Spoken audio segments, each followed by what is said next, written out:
Convicciones. Breves miradas a la verdad.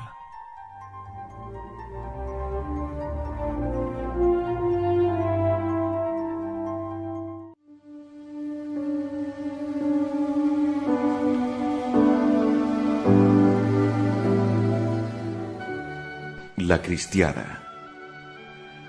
El 31 de julio de 1926 es el último día anunciado por el gobierno y el episcopado mexicano para mantener el culto católico público. Ante las tensiones que se generan a medida que se aproxima la fecha, los obispos declaran que la Iglesia no puede aceptar un levantamiento armado que pretendiera poner la religión al servicio de un determinado partido político. Pero los obispos se equivocan. El pueblo católico mexicano no se levantaba en favor de un partido político, se levanta simplemente para defender la religión.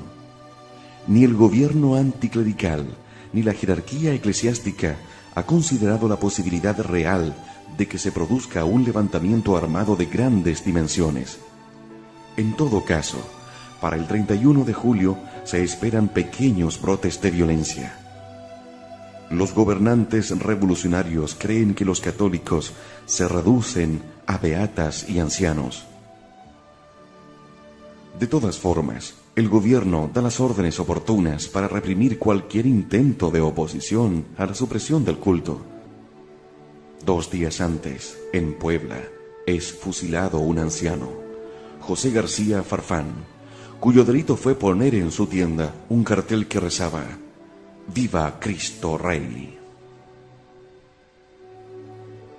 En agosto de 1926, los funcionarios encargados de hacer los inventarios de las iglesias inician su cometido, pero se encuentran con la exasperación de las gentes. En muchos pueblos se organizan peregrinaciones donde se rezan rosarios y se vitorea a Cristo Rey. El tema de conversación habitual es el decreto de supresión de cultos y la posibilidad de coger las armas. En algunos pueblos como Cocula, Jalisco, 100 mujeres custodian permanentemente la iglesia en el interior, y en el exterior 150 hombres esperando la llegada de los funcionarios encargados de cerrar la iglesia. Los choques entre católicos y representantes del gobierno se van sucediendo. De estos choques nace la guerra. El mismo 31 de julio, la fatídica fecha para los católicos, se inicia un motín en Oaxaca. El 2 de agosto se produce otro en Acámbaro.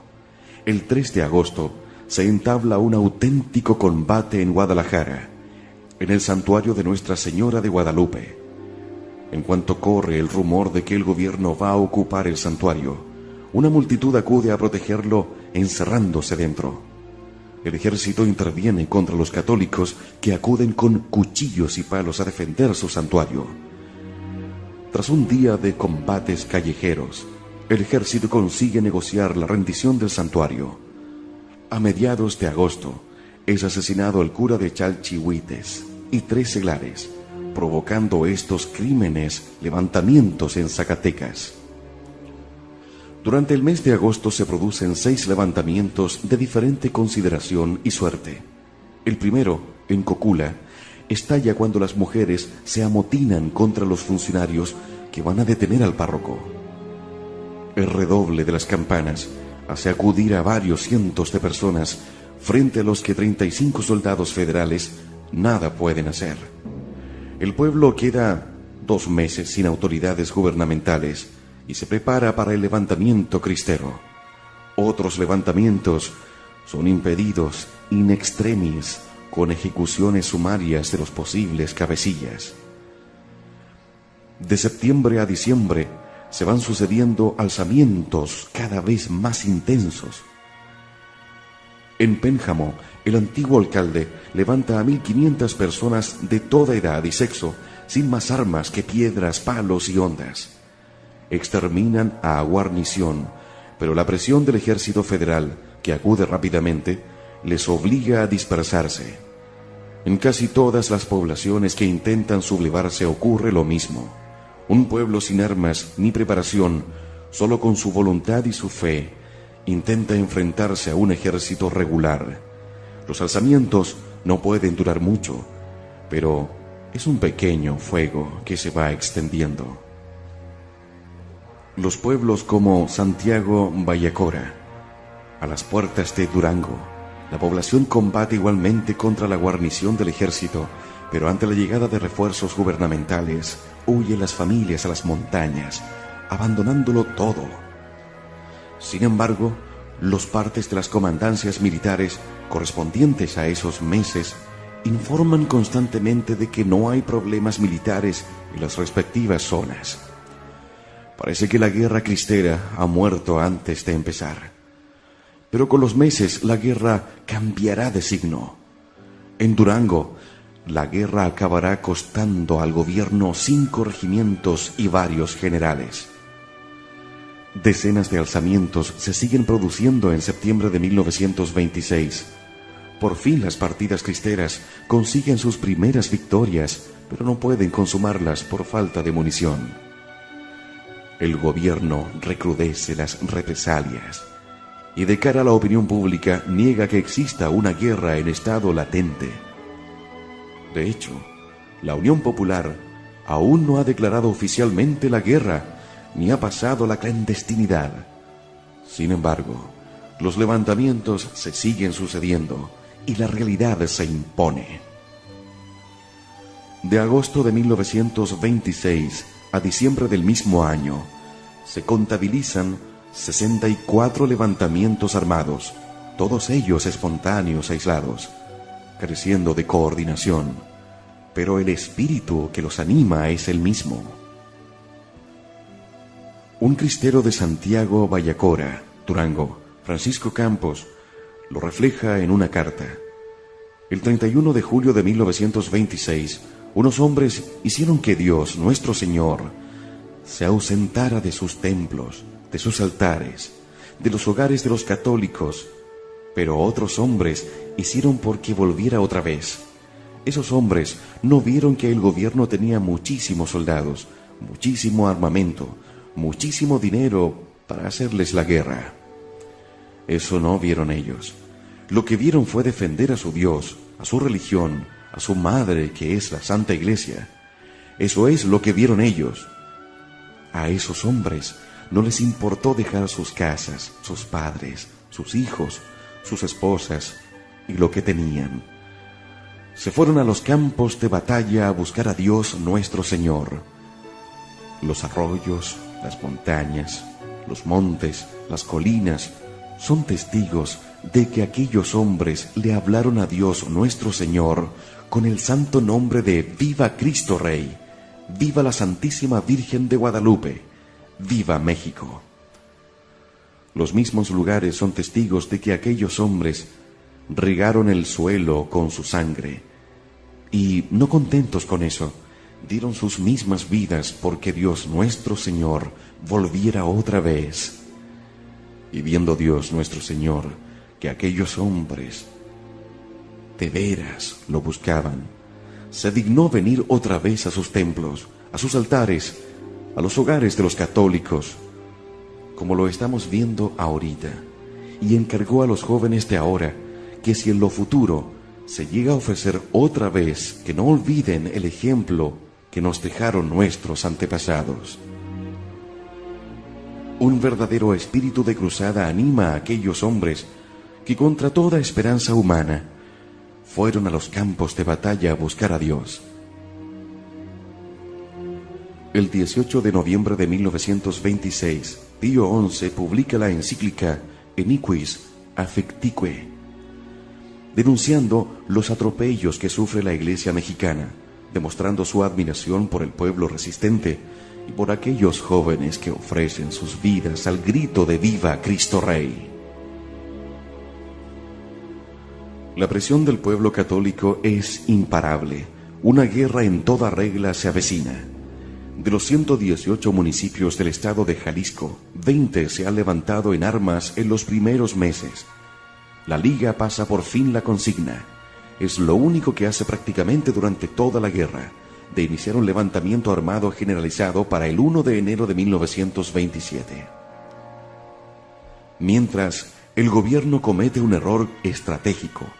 empieza a detener sacerdotes sospechosos de apoyar los levantamientos. Desarma a las milicias de defensa, cuerpos de autodefensa organizado por los pueblos. Requisa armas y caballos a la población e impone guarniciones militares en los pueblos. Estas medidas son tomadas por el pueblo como un ataque a su propia integridad y dignidad. Así, los que aún dudaban acababan por convencerse de la necesidad de sumarse al alzamiento cristero. En los primeros días de enero de 1927, toda la zona controlada por la Unión Popular, o sea, el estado de Jalisco y estados limítrofes, se subleva en armas. Sería interminable describir los innumerables levantamientos que se siguen en cientos de poblaciones en todos los estados mexicanos. Estos levantamientos se traducen en grupos de 50, 100, 200, 300 hombres, con pocas armas, pero todos ellos dispuestos a morir por su fe. En algunos lugares, las gentes abandonan los pueblos precipitadamente. En otros, se realizan reuniones secretas y se decide por unanimidad emprender la guerra. En todas partes aparecen líderes naturales, hombres honrados de reconocido prestigio, que encabezan a los alzados. Entre ellos destacan numerosos rancheros de las regiones campesinas de México. Meses después de los primeros levantamientos, se van configurando guerrillas regulares. Los hombres se van pertrechando y la disciplina aumenta. De los levantamientos populares se pasa a configurar un embrionario ejército. A finales de 1927 llegan a ser 20.000 los cristeros en armas, dominando estados enteros de México. El ejército federal se ve impotente para reducir este ejército de soldados de Cristo Rey. El gran apoyo popular impide que las operaciones del ejército sean efectivas. Los cristeros, protegidos e informados por los paisanos de los pueblos, consiguen desarrollar una eficaz táctica de guerrillas. El ejército federal está compuesto en 1927 por 79.756 hombres, sin contar las milicias agraristas, que son armados para combatir a los cristeros y que en su mejor momento cuentan con 18.200 hombres. Además, el gobierno cuenta con 5.000 hombres de tropas de los estados y 3.700 policías rurales. Por si fuera poco, desde Estados Unidos se apoya al gobierno mexicano con agregados militares y la provisión al ejército federal de batallones y material bélico. El ejército federal cuenta con el presupuesto del Estado que le dedica sus mejores partidas. Cuenta con fábricas de armamento, con 14.000 oficiales, asesores norteamericanos, artillería y aviación. La aviación causa miedo iniciales en los campesinos cristeros que nunca han visto un avión, pero es ineficaz en las misiones de reconocimiento y bombardeo de posiciones cristeras. En estas operaciones se llegan a utilizar hasta 57 aviones. La infantería fue también ineficaz y solo sirvió para defender las guarniciones o para proteger las líneas férreas. En cuanto a la caballería del ejército gubernamental, es claramente inferior a la cristera, que se caracteriza por sus hábiles jinetes, capaces de hacer rapidísimos movimientos y muy buenos conocedores del terreno. Asesorado por los norteamericanos, el ejército federal utiliza la táctica de las concentraciones, utilizada por Weyler en Cuba. Es una táctica tan sencilla como cruel. Se marca un perímetro y se señalan varias poblaciones para que se evacúe toda la población de la zona. Se concentran soldados que roban todo el grano y el ganado. El ganado que no se puede transportar es ametrallado. Táctica, en fin, de tierra quemada. El que es encontrado en el perímetro señalado es fusilado sin contemplaciones. Como característica a señalar en esta guerra, decir que el ejército federal no hace prisioneros, interroga y después fusila, degüella o ahorca a los cristeros. La guerra cristera se presenta como una guerra de desgaste, donde ninguno de los bandos contendientes parece capaz de someter al otro. El ejército federal cuenta con medios, pero no tiene el apoyo popular ni espíritu de combate. Los cristeros, por su parte, cuentan con el apoyo popular, luchan por un ideal, pero les falta capacidad de vertebrar un ejército regular. Un agregado militar norteamericano señala la ausencia de un jefe supremo entre los cristeros como factor de su posible derrota. Providencialmente, la Liga, abandonando la esperanza de poder dirigir el movimiento cristero al que considera indómito, busca nombrar un jefe militar obedeciendo a la Liga y con suficiente experiencia militar para mantener el movimiento armado. La persona escogida es el general Enrique Gorostieta, un antiguo héroe militar mexicano. El futuro caudillo de los cristeros es un antiguo liberal, agnóstico y cansado de sus antiguos compañeros revolucionarios, se ha pasado a la vida civil, pero esta le aburre. Por fin, ante las insistentes propuestas, decide venderse a la Liga como general mercenario. Dinero, resentimiento hacia sus antiguos compañeros generales y diversión son sus motivaciones iniciales. Sin embargo, la convivencia con los cristeros le lleva a la conversión y a la admiración por la causa por la que combaten. Frente a la incomprensión de los pueblos católicos y de los dirigentes burgueses de la Liga, Gorostieta es el único que realmente consigue contener a los cristeros, reconociéndoles como los mejores soldados que nunca había tenido.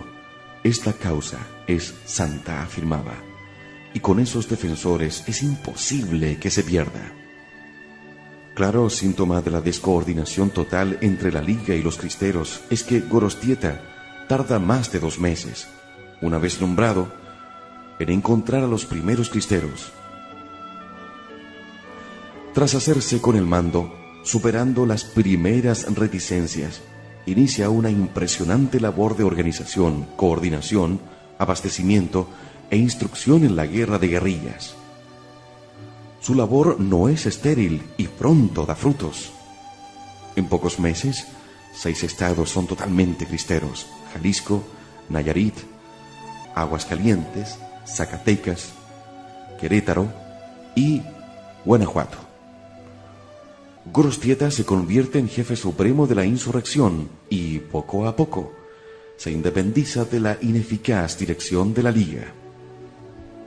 A principios de marzo de 1927, los generales revolucionarios Manso y Escobar se rebelan contra el gobierno de Calles y Portes Gil.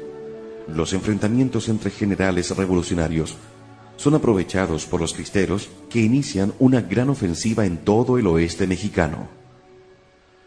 Por primera vez, el secretario de Defensa, Joaquín Amaro, reconoce oficialmente la magnitud del conflicto y la necesidad de llegar a un acuerdo con la jerarquía eclesiástica.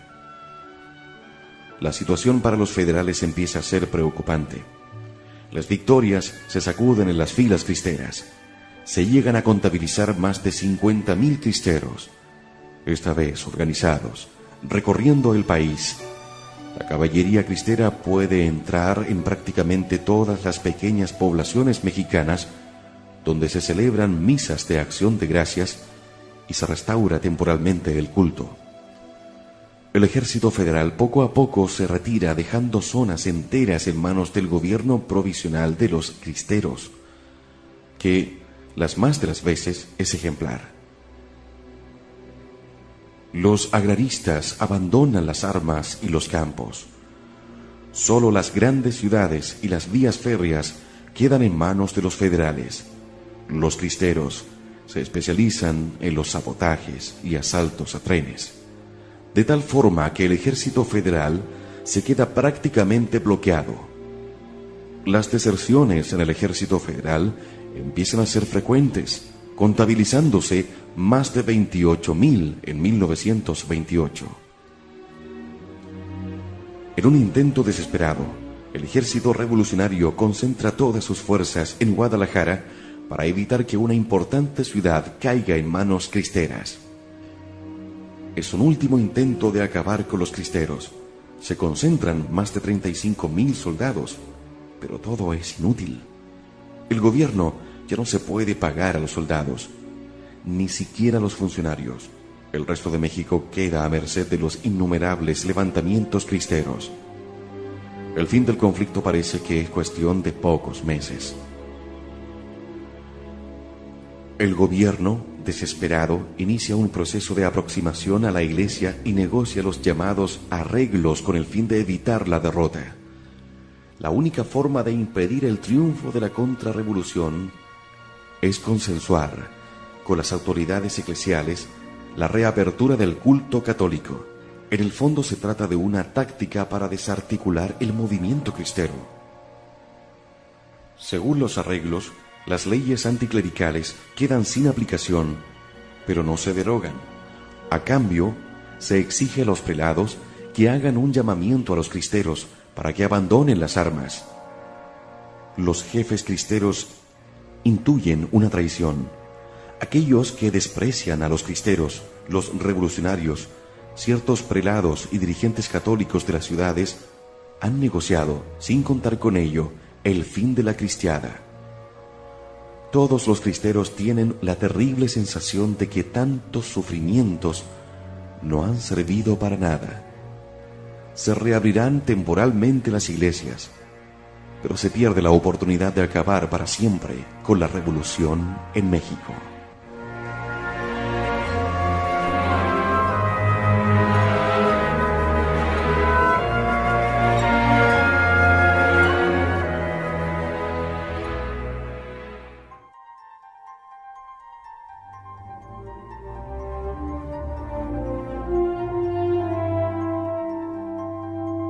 Convicciones. Breves miradas a la verdad.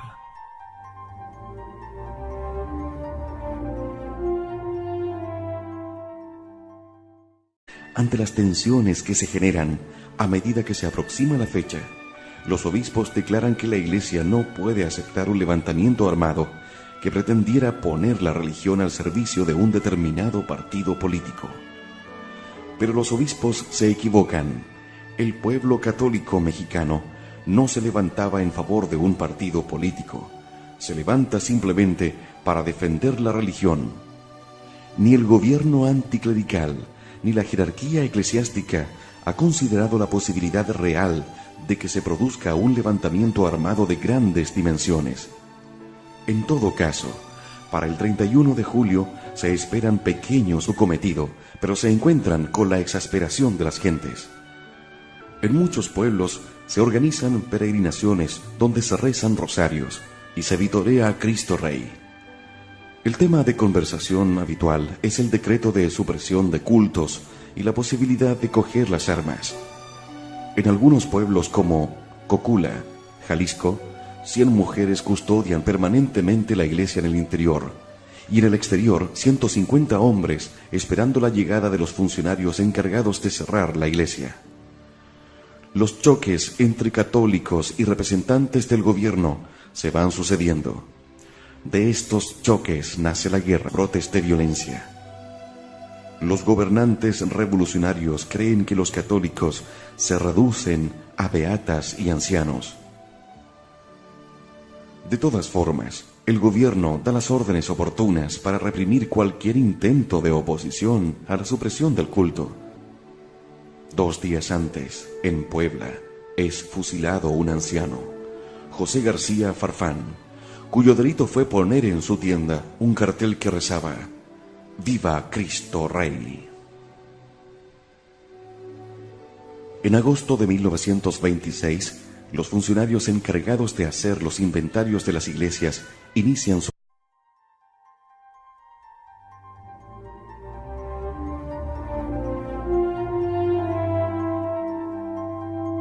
Convicciones. Breves miradas a la verdad.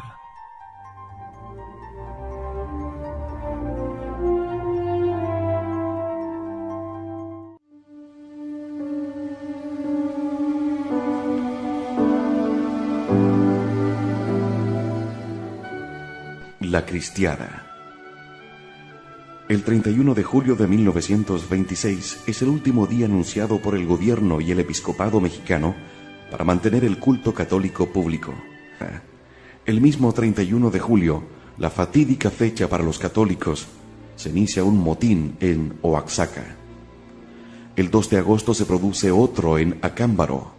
El 3 de agosto se entabla un auténtico combate en Guadalajara, en el santuario de Nuestra Señora de Guadalupe. En cuanto corre el rumor de que el gobierno va a ocupar el santuario, una multitud acude a protegerlo encerrándose dentro.